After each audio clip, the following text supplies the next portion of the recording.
Hello everyone. இன்னைக்கு வீடியோவில் நம்ம எதை பற்றி பார்க்க போகிறோம் அப்படின்னா எலக்ட்ரிக்கல் வெஹிக்கிளில் ரீஜெனரேட்டிவ் பிரேக்கிங் எப்படி ஒர்க் ஆகுது அப்படின்றத பற்றி பார்க்க போகிறோம். வாங்க வீடியோக்குள்ளே போகலாம். ஸோ ரீஜெனரேட்டிவ் பிரேக்கிங் பற்றி அண்டர்ஸ்டாண்ட் பண்ணணும்னா ஃபஸ்ட்டு நம்ம மோட்டர்னா என்ன, ஜென்ரேட்டர்னா என்ன அப்படின்றத பற்றி தெரிஞ்சுக்கணும். ஸோ மோட்டர்னா என்ன அப்படின்னு பார்த்தீங்கன்னா, இப்போ இது ஒரு சிம்பிள் இல்லுஸ்ட்ரேஷன் ஆஃப் மோட்டர்.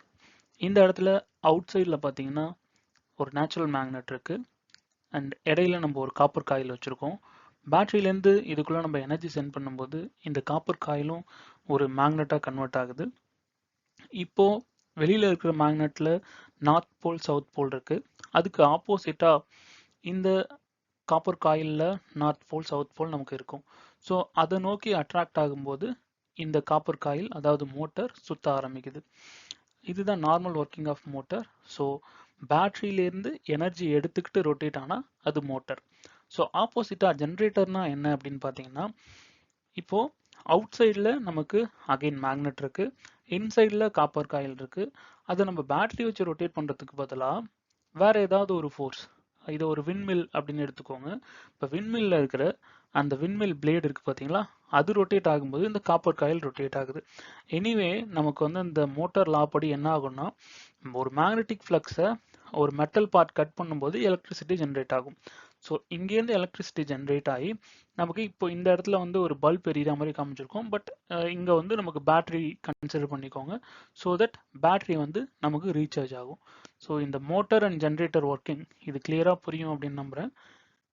இப்போ இதை வச்சு நம்ம வந்து ஒரு டைனமோவில் இருக்கிற டைனமோ எல்லாருமே பார்த்துருப்பீங்க, சைக்கிள் டைனமோ எல்லாருக்குமே தெரிஞ்சிருக்கும். இது வந்து ஒரு ஜென்ரேட்டர் பிரின்சிபலில் தான் ஒர்க் ஆகுது. ஃபார் எக்ஸாம்பிள் இந்த பார்ட்டில் நம்ம அவுட் சைடு இருக்குது பார்த்தீங்களா, இது ஒரு மேக்னெட் கூட கனெக்ட் ஆகிருக்கு.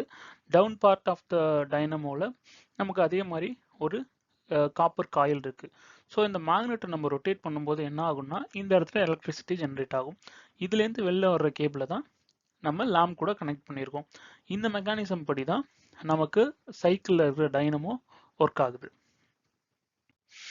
இப்போ ஈவியில் எப்படி ரீஜன் ஒர்க் ஆகுது அப்படின்றத பற்றி அண்டர்ஸ்டாண்ட் பண்ணிக்கலாம்.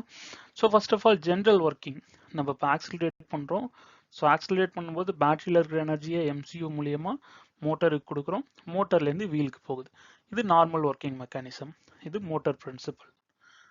ஸோ டீஆக்சிலரேட் பண்ணும்போது என்ன நடக்கும் அப்படின்னா, வீல் வந்து மோட்டர் ரொட்டேட் பண்ணும்.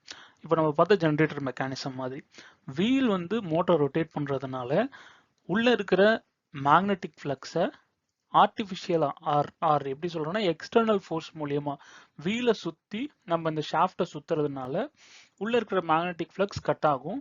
அப்போ ஒரு எனர்ஜி வந்து நமக்கு ஜென்ரேட் ஆகும். அது எம்சியூக்குள்ள போகும். இந்த எம்சியூ அப்படின்றது என்னன்னா மோட்டர் கண்ட்ரோல் யூனிட். இது என்ன பண்ணும் அப்படின்னா உள்ள வர்ற வோல்டேஜை நமக்கு வந்து மல்டிப்ளை பண்ணி, ஏன்னா இப்போ பேட்டரியை சார்ஜ் பண்ணோம் அப்படின்னா ஒரு பர்டிகுலர் வோல்டேஜ் வந்து அதிகமாக இருந்தால் மட்டும்தான் பேட்டரியை சார்ஜ் பண்ண முடியும். ஸோ அந்த எம்சியூ யூனிட் என்ன பண்ணும் அப்படின்னா நமக்கு வந்து வர்ற வோல்டேஜை இன்க்ரீஸ் பண்ணி பேட்டரியை சார்ஜ் பண்ணும். ஸோ சிம்பிளாக இதுதான் ரீஜன். நம்ம வந்து இப்போ டீஆக்சிலேட் பண்ணும்போது ரோட்டில் இருக்கிற அவுட்டர் ஃபோர்ஸ் மூலயமா நம்மளோட வீல் சுற்றுது. வீல் சுற்றும் போது மோட்டார் சுற்றுது. மோட்டார் சுற்றுறதுனால இங்கே இருக்கிற அந்த 3 ஃபேஸ் ஒயர் மூலயமா எம்சியூ கனெக்ட் ஆகுது. எம்சியூலேருந்து பேட்டரி சார்ஜ் ஆகுது. ஸோ இப்படி தான் ரீஜன்ன்றது ஒர்க் ஆகுது. இது அனதர் ஒன் இல்லுஸ்ட்ரேஷன் எடுத்துக்கலாம். இப்போ இந்த ரெட் கலர் லைன்ஸ் பார்த்தீங்கன்னா நம்ம டிரைவிங் எனர்ஜி, இந்த கிரீன் கலர் பார்த்தீங்கன்னா ரீஜெனரேட்டிவ் பிரேக்கிங் எனர்ஜி. ஸோ பேட்டரியிலேருந்து நம்ம டிசி கன்வெர்ட்டர் மூலயமா மோட்டர் அண்ட் எம்சியூக்கு பவர் கொடுக்குறோம். அதுக்கப்புறம் த்ரூ டிரான்ஸ்மிஷன் நம்ம வீலை ரொட்டேட் பண்ணுறோம். இதுவே நம்ம பிரேக் பண்ணும்போது அகைன் வீல் ரொட்டேட் ஆகுது, through transmission electrical motor rotate ஆகுது அண்ட் எம்சியூக்குள்ளே போகுது. இந்த டிசி கன்வெர்ட்டர் சொன்னோம் பார்த்தீங்களா, லோ வோல்டேஜ் ஹை வோல்டேஜாக கன்வெர்ட் பண்ணி பேட்டரியை சார்ஜ் பண்ணுது. So this is called regenerative braking. இதோட பெனிஃபிட்ஸ் என்ன, நம்ம ரீஜெனரேட்டிவ் பிரேக்கிங் யூஸ் பண்ணுறதுனால என்னென்ன பெனிஃபிட்ஸ் இருக்கும்? First of all emission reduction. Emission reduction அப்படின்னா ஆக்சுவலாக இவி வெஹிக்கிள்ஸ்னாலே எமிஷன் ரிடக்ஷன் தான்.